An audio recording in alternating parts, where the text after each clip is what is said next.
नमस्कार। तो दोस्तों, आज हम बात करेंगे व्हीकल नॉट स्टार्टिंग। कोई भी गाड़ी है जो स्टार्ट नहीं हो रही। वैसे तो गाड़ियों में कई तरह की समस्याएं आती हैं, मगर मेन जो है प्रॉब्लम जो स्टार्ट होती है कि गाड़ी स्टार्ट नहीं हो रही।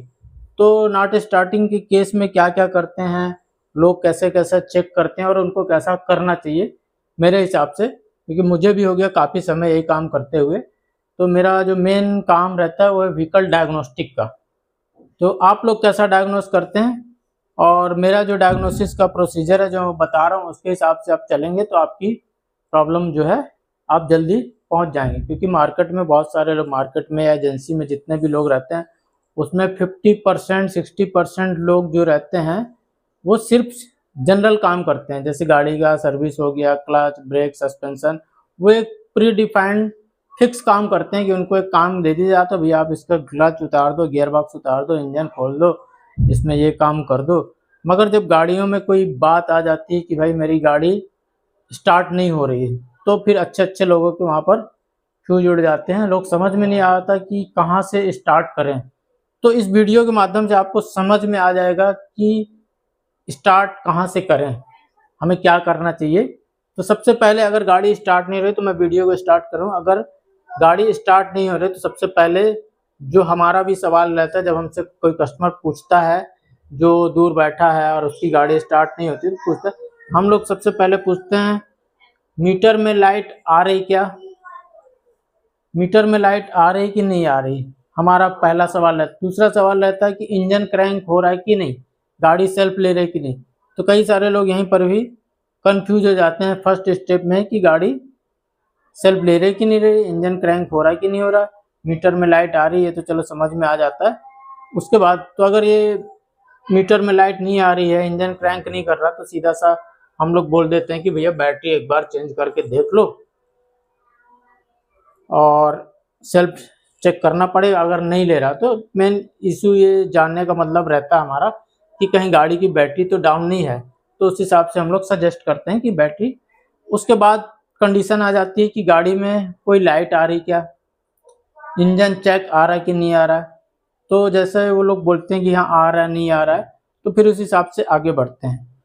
तो आपको जो करना है, मान लीजिए गाड़ी आपकी सेल्फ ले रही है, बैटरी सही है, इंजन भी सीज नहीं है, तो जब आप नॉर्मल चेक करेंगे, वो सबसे पहला काम क्या होता है, आजकल कोई सी भी गाड़ी जो होंगी उनमें होता है DTC, मतलब लैपटॉप से चेक होगा।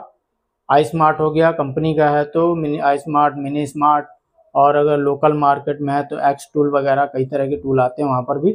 तो सबसे पहला स्टेप क्या रहता है, हम लोग चेक करते हैं। मेरा कहना ये कि गाड़ी में अगर कोई भी इमोबिलाइजर के कोड हैं, गाड़ी में कोई भी इमोबिलाइजर के कोड हैं तो सबसे पहले उसको चेक करें। गाड़ी में अगर इमोबिलाइज हो गई है तो सबसे पहले, इमोबिलाइज का मतलब है कि जो चाबी होती है गाड़ी की जो चाबी होती है, गाड़ी की जो चाबी होती है इसके अंदर भी सेंसर लगा रहता है। इसके अंदर इमोबिलाइजर का सेंसर लगा है। जब हम गाड़ी को इग्निशन को ऑन करते हैं तो चाबी को सेंस कर लेता है कि ये चाबी इसी गाड़ी की है कि नहीं है। अगर उस गाड़ी की चाबी नहीं होगी तो इस टाइप के कुछ कोड आएंगे, P1832, P183, B183, B2F। ये जो कोड आएंगे ये आएंगे EMS में, इंजन मैनेजमेंट सिस्टम में आएंगे। बाकी ये जो कोड आएंगे वो SKM PKE इमोबिलाइजर में आएंगे। तो सबसे पहले हम लोग इस पे काम करते हैं। और इमोबिलाइजर कई बार क्या होता है कि मान लीजिए आपकी गाड़ी का कोई फ्यूज उड़ गया, मान लीजिए पंप का फ्यूज उड़ गया और आप कंटिन्यू सेल्फ मारते रहे तो आपकी गाड़ी लॉक हो जाएगी। तो लॉक होने के लिए हम लोग EMS ECU अनलॉक करते हैं। पहले उस फ्यूज को चेंज कर देंगे। जैसे कि आपकी गाड़ी का पंप का फ्यूज उड़ गया, अब आपको नहीं पता और आप बार बार सेल्फ मार रहे हैं, कंटिन्यू सेल्फ मार रहे हैं, तो आपकी गाड़ी क्या होगी, EMS ECU लॉक हो जाएगा। इंजन लॉक नहीं होगा, ECU लॉक होगा। लोग इंजन लॉक बोलते हैं, इंजन लॉक मतलब इंजन सीज, वो अलग चीज़ हो जाती। ECU लॉक अलग चीज़ हो जाती। ECU लॉक जो है वो लैपटॉप से ही अनलॉक का ऑप्शन रहता है, उसको अनलॉक कर देंगे, जो भी फ्यूज वायरिंग होगी उसको सही करेंगे, ECU अनलॉक करेंगे, गाड़ी आपकी स्टार्ट हो जाएगी। तो इमोबिलाइजर हो गया। इमोबिलाइजर का मैंने वायरिंग और चाबी हो गया, उसमें इमोबिलाइज़र से रिलेटेड कई सारे फ्यूज भी होते हैं, उसका वायरिंग होता है कि मैंने बता दिया, EMS ECU भी होता है और वो कभी कभी लॉक हो जाता है। दूसरा जो पॉइंट है, और कोई DTC चेक करते हैं, तो ये एक DTC ही हो गया कि लॉक का DTC है तो उस पर काम कर लिया। दूसरा हो गया कि जैसे कॉमन रेल का DTC, क्रैंक का DTC, कैम शाफ्ट का DTC, रेल प्रेशर सेंसर का DTC। कॉमन रेल और रेल प्रेशर में बहुत सारे लोग कंफ्यूज रहते हैं। हमेशा मैंने कई लोगों को देखा है, एक से एक पुराने और धुरंधर लोगों को देखा है कि कॉमन रेल के कोड में भी वो रेल प्रेशर के कोड पे काम करते रहते हैं। कॉमन रेल का कोड इसका सीधा मतलब है, कॉमन रेल का कोड कुछ इस टाइप का आएगा। इसका सीधा मतलब है कि आपको कॉमन रेल का वायरिंग चेक करना है, उसकी कॉमन रेल का सेंसर चेक करना और ECU चेक करना है। बाकी उसमें तीसरा डीजल का सप्लाई, फिल्टर, पंप, टंकी का मोटर। तो कॉमन रेल का जो कोड है इस पे मैक्सिमम लोग कंफ्यूज रहते हैं। क्रैंक का कोड हो गया, क्रैंक शाफ्ट के कोड के बारे में भी पता है कि क्रैंक शाफ्ट हो गया, सेंसर, उसकी वायरिंग और ECU। क्रैंक शाफ्ट कोड कहाँ से लेता है? ये क्रैंक शाफ्ट के अंदर से लेता है, इसका जो ट्रिगर व्हील रहता है वहाँ से लेता है। सेम ऐसे कैम शाफ्ट में भी जो उसके टीथ रहते हैं वहाँ से लेता है। रेल प्रेशर हो गया मतलब कि डीजल का सप्लाई, डीजल के सप्लाई में इस टाइप के कोड। ये पूरा मैकेनिकल है। मैकेनिकल मतलब हो गया आपका पंप मैकेनिकली काम नहीं कर रहा है, जो डीजल टंकी में लगा है, पाइप आपके चोक हैं, जाम है, इंजेक्टर ठीक से काम नहीं कर रहा है, FIP आपका ठीक से काम नहीं कर रहा है, डीजल फिल्टर चोक है। तो जितना भी मैकेनिकल आइटम उस लाइन में आता है ये इससे के कोड ये रहते हैं। और ये सीधा सीधा वायरिंग का कोड रहता है। वायरिंग हो गया, सेंसर हो गया, ECU हो गया। लोग इस पे हमेशा कंफ्यूज रहते हैं और काफ़ी समय उसमें अपना टाइम वेस्ट कर देते हैं। इसके कोड में आपको सिर्फ वायरिंग, सेंसर और ECU साइड देखना है, बाकी आपको फ्यूल लाइन से कोई लेना देना नहीं रहता नॉर्मली। फिर उसके बाद हो गया pre supply pump open short. Pre supply pump मतलब हो गया टंकी में जो मोटर लगी है, प्री सप्लाई पंप भी बोलते हैं, FDM भी बोलते हैं, फ्यूल डिलीवरी मॉड्यूल जिसका फ्यूल पंप भी बोलते हैं। एक हो गया fuel metering unit open short. Fuel metering unit मतलब इंजन में जो पंप लगा रहता है वो भी इलेक्ट्रिकली काम करता है।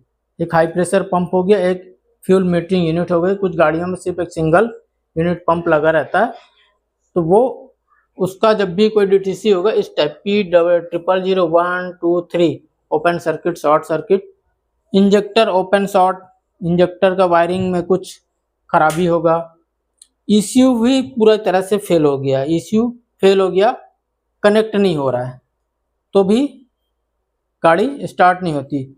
अब ये जो मैंने बताया कि injector open circuit, fuel metering, PSP, तो ये सारा चीज़ों का एक अलग ही सिस्टम रहता है कि जैसे सिर्फ यही कोड आ रहा है आपकी गाड़ी में, या सिर्फ ये कोड आ रहा है, या सिर्फ ये आ रहा है, तो इनमें भी इनका भी एक डीप डायग्नोस्टिक रहता है। क्योंकि कोड ऐसा तो नहीं कि सभी गाड़ियों में यही कोड आएंगे, कोई एक आएगा, या तो ये आएगा, या तो ये आएगा, या तो सेल्फ, या तो वायरिंग। और इस चीज़ में एक चीज़ मैंने कॉमन बात की है, वो ये है कि वायरिंग और ECU, क्योंकि ECU से ये पूरा सिस्टम है engine control unit EMS ECU का जो कोड आते हैं वो ECU में जाके स्टोर होते हैं, और वो ECU हो गया और उस सेंसर का वायरिंग हो गया और वो सेंसर हो गया, उनके तीनों के बीच का ये कनेक्शन रहता है। तो वायरिंग और ECU कॉमन चीज़ हो गई और सारे सेंसर अलग हो गए। तो उस हिसाब से हमको ये सारा चीज़ चेक करना रहता है। फिर अलग अलग डायग्नोस्टिक कोड के हिसाब से अलग अलग उसका डिटेलिंग रहता है। जैसे ये कोड है तो इस पर हमको क्या क्या चेक करना है, इसके अंदर कौन से फ्यूज है, कौन सा रिले है, कितने इंटरकनेक्टर है, कौन से कंपोनेंट इसमें इन्वॉल्व हैं, कौन से कंपोनेंट इमोबिलाइजर में इन्वॉल्व हैं। तो हर एक चीज़ का डिटेल में जाएंगे। ये एक शॉर्ट है कि आपकी गाड़ियाँ अगर स्टार्ट नहीं हो रही तो 90% ये चीज़ उस पर होगी, आप इस पर काम कर सकते हैं और यही चीज़ नॉर्मली आपको मिलेगा। फिर जैसे हो गया इंजन फेल्यूर, इंजन सीज हो गया। अब इंजन सीज के भी कई रीज़न हैं कि ऑयल नहीं था, कूलेंट नहीं था तो सीज हो गया, बिना ऑयल पानी के चल गया गाड़ी और कोई इसको देख नहीं पाया। वीडियो अगर मेरा पसंद आए आपको तो आप उसको लाइक कर देना, सब्सक्राइब कर देना, क्योंकि ये एक छोटा सा हिस्सा है डायग्नोस्टिक का। इसके अलावा भी बहुत सारी चीज़ें जो मैं डेली आपको अपडेट करता रहूँगा चैनल।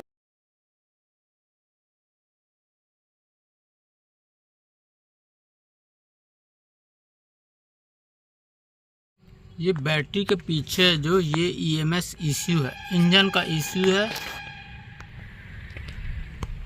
ये ECU है।